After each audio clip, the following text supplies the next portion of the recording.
place looks awesome. Thank you, thank you. I haven't seen you since what? Broadway Comedy Club? Pre-pandemic, yes. Wow. But you're here.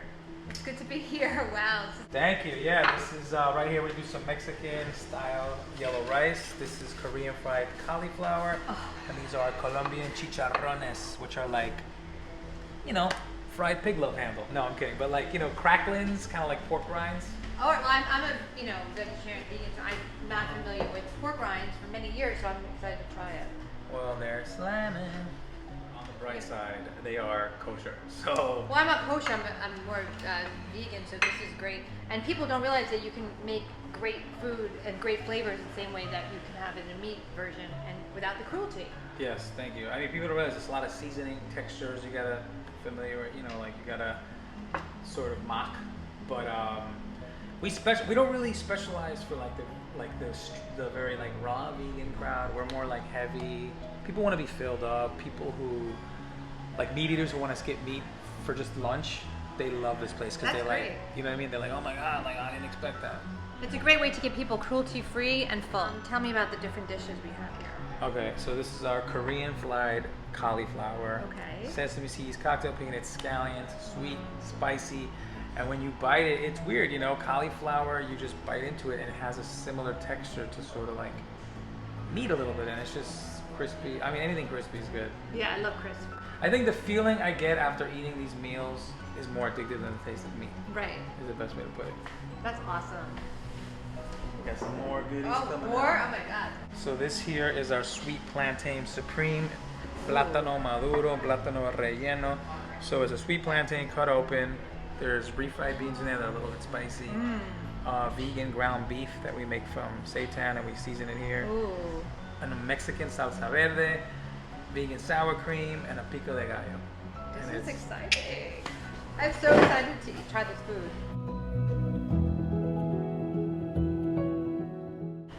This is really good. Do you like it? I love it. There you go. People, now the thing is, even though you didn't grow up eating that, we have meat eaters. Like, Well, I grew up eating meat. My dad was a meat cutter. Oh, okay. So you know, like any little crispy meat that you've had, that's.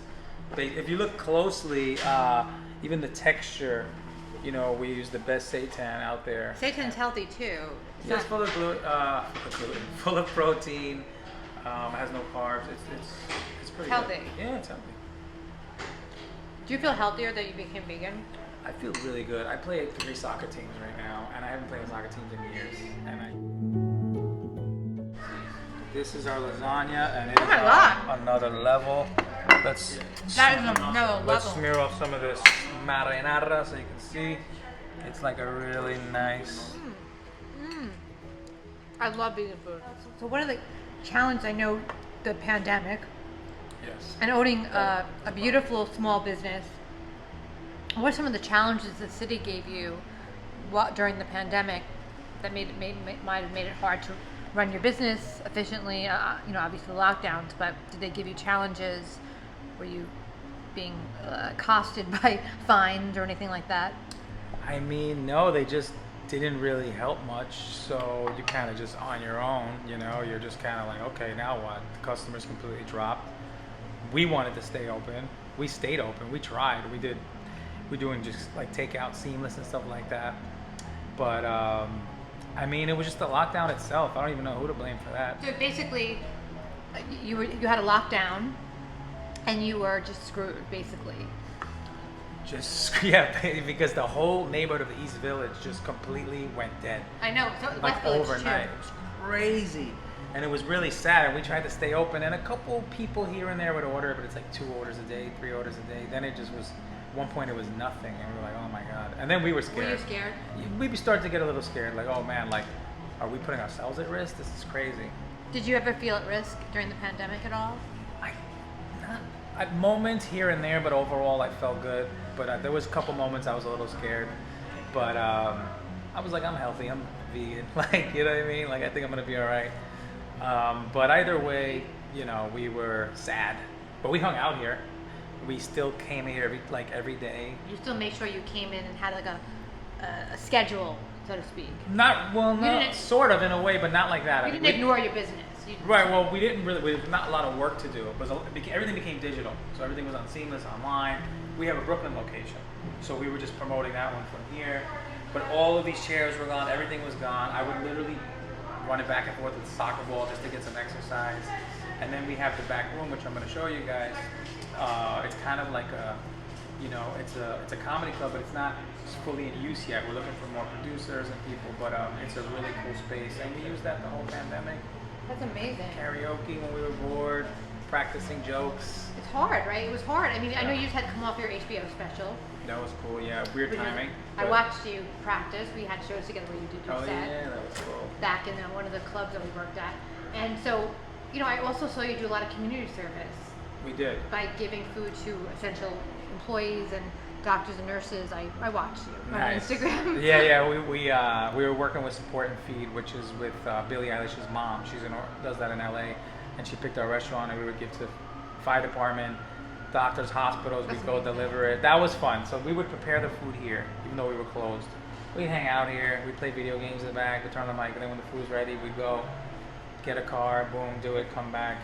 So we utilized the kitchen still, which was cool. Well, you started with a really small location in the Murray Hill area, and then you've grown since.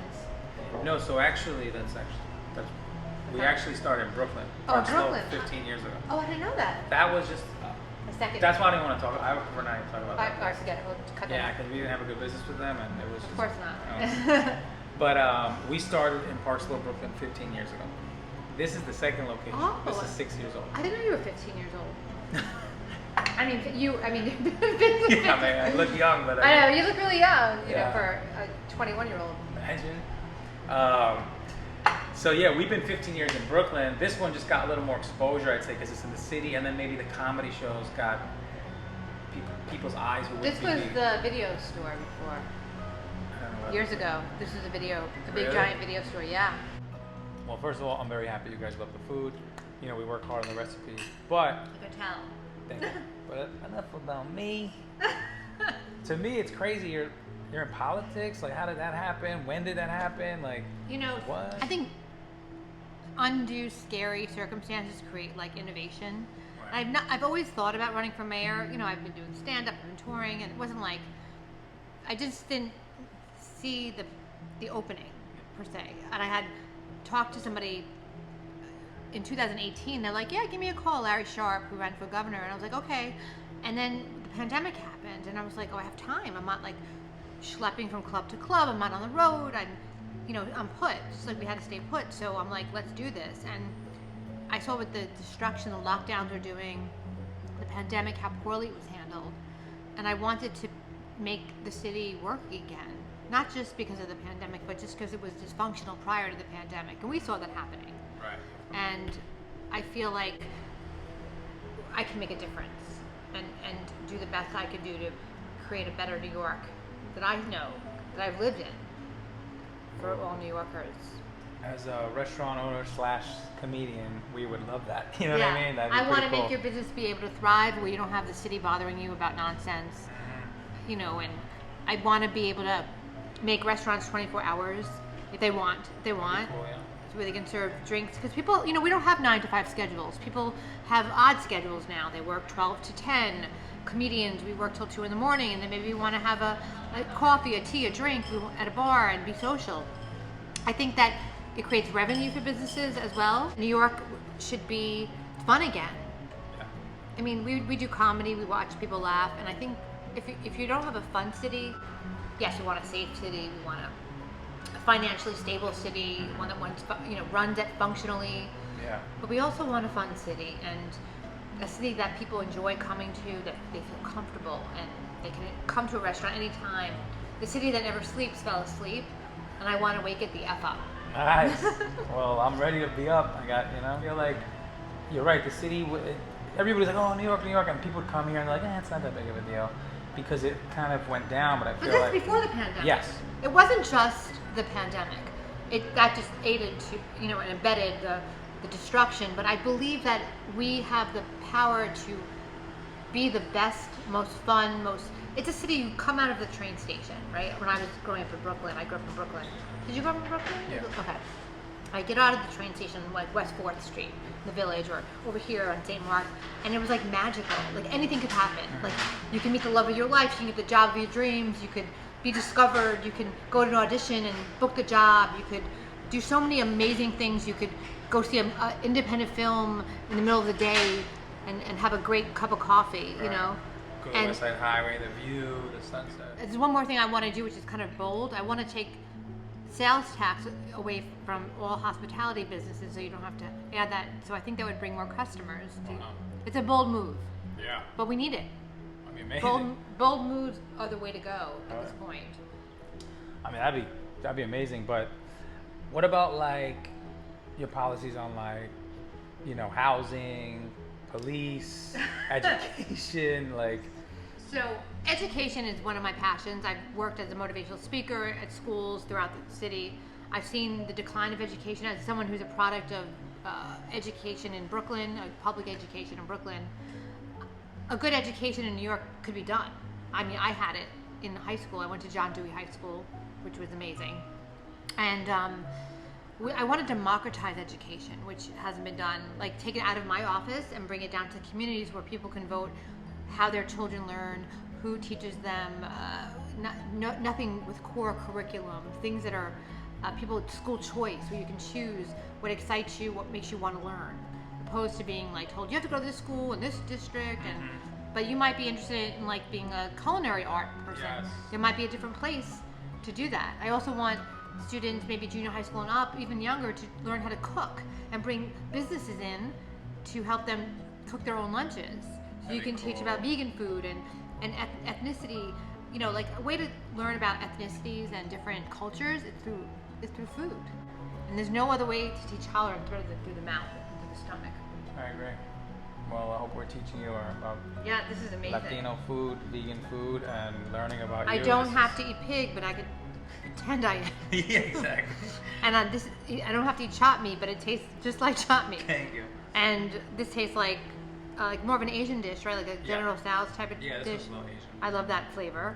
And this is Italian, of course, and it has like grinds in it. Like it has soy grinds or seitan. It has like a ground beef. The fake ground beef. Not fake, that's not a good word, but substitute ground beef. Yeah. And there's no cruelty in any of this food. And it's totally as delicious as the real Like thing. your policies. Cruelty free. That's my policy. I'm cruelty free. I Yeah. love animals, and I hope that I could bring a more cruelty free environment to New York. You can't force that down people's throat, but you can just, like, you lead by example. You show, this is what I can do for you. Try this, and they'll be like, oh my God, this is delicious. And they'll come here every day. They'll be like, you know what? This is a better choice than the restaurant down the street that's, you know, having this as chicken or something. So Right. I think that's the best way to go. My other policy is I want to reform the police. And, you know, a lot of people say that, but I want to bring more mental health counselors and police officers that are trained mental health counselors into the force to de-escalate violent situations. Because I don't think violence is the way to answer to a domestic dispute or someone who's having a mental health breakdown in the subway or these random acts of violence at the subway. We need to de-escalate. And that's also through housing security and food security as well. Sure. Thank you. Just eating the most amazing vegan meal prepared by my dear friend Alex. And now I'm going to explore his V-Spot restaurant and comedy venue. Yes, cool. St. Mark's Comedy Club.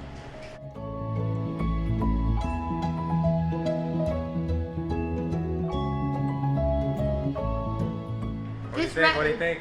Well, you know, Oh!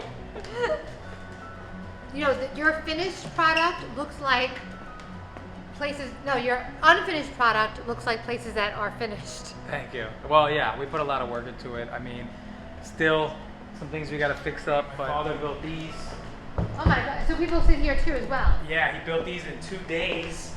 I helped him, carry wood Can I a sit little on bit, this? but that's about it. So how many people? I would sit here. Like if we were hanging out and like we were watching the comedy, I would love to sit up here. I love sitting up here. It's the best. You just chill, and then it's really It's a dark great here. date. It's a great date seat. It is. Get You're the- far away. You can laugh. You can whisper to Yeah, his ears. dark. But okay, this is. But so yeah, this is St. Mark's Comedy Club. We do music here. As you see, the guitar. We have a piano here. We're not fully active. But When we're did you looking- open? When did you start doing building this? This was started, 2-3 years ago, but then the pandemic hit, and we had different producers come in, and things didn't So work out. self-produced, basically. It's all This is for more like independent producers who want to host shows here. You could do business events here. You could We so do much. business events. We do talks. We have a projector when needed, and we'll show Campaign events. campaign events. There you go. Vegan campaign events. Yes. Wow, this is beautiful. Like this inspires me Thank you. because you saw an opportunity and you took it. Most people wouldn't do that. Yeah. I mean, it hasn't been easy, but we're still Nothing here. great is easy. Exactly, and we're like, you just gotta hold on. It's like comedy. It's like anything, you gotta. Comedy is hard. Stick it- You know what's so wonderful, Alex? What? Stand-up comedy is an art. Yes. You're bringing the arts back. Yes. New York is known for the arts. And the fact that you're risking, I know economically it's probably not easy to bring back the arts during this time and you're doing it, that's amazing. Thank you. That's what we really want to Thank bring back. you. I appreciate it. And I'm not just saying that as a comedian, Right, you're like. but I'm saying that as a person that's just in New York. I think people in New York City will appreciate this. I think it ties back into what you're saying about a more fun New York is like having the arts back, having St. Mark's, being the cool spot to go to have live jazz. Like we have live jazz here. You do? We do. I love jazz. It's Jazz awesome. and vegan food and wine, I'm there. Thank you. And so I feel like if you're Music, art, that's what we're about. That's what the city has always been about. Don't you Exactly. agree? I totally agree. And if we don't have that, then why be in New York? You might as well be somewhere else. And you're doing it. And Yeah. thank you, Alex, for doing such a great and being cruelty free all at the same time. Yes. You're welcome, and it takes Team V Spot. My brother and I, and our business partner Steve, and all our staff. We work hard, just like you do. So, to just have a better New York. Yeah, and I hope that in any way, as mayor, I can support you. I will do it. Thank you. Not just because you're my friend and I adore you, but because what you're doing is amazing. Thank you. For everybody out there in New York to check us out. You don't have to be vegan to eat vegan food, just like you don't have to be Japanese to enjoy sushi. But check us out, Latin Vegan in St. Mark's and in Park Slope. And if you want to support my campaign, go to pressmanformayor.com or www.p4m.nyc. Support my campaign, donate, and get involved.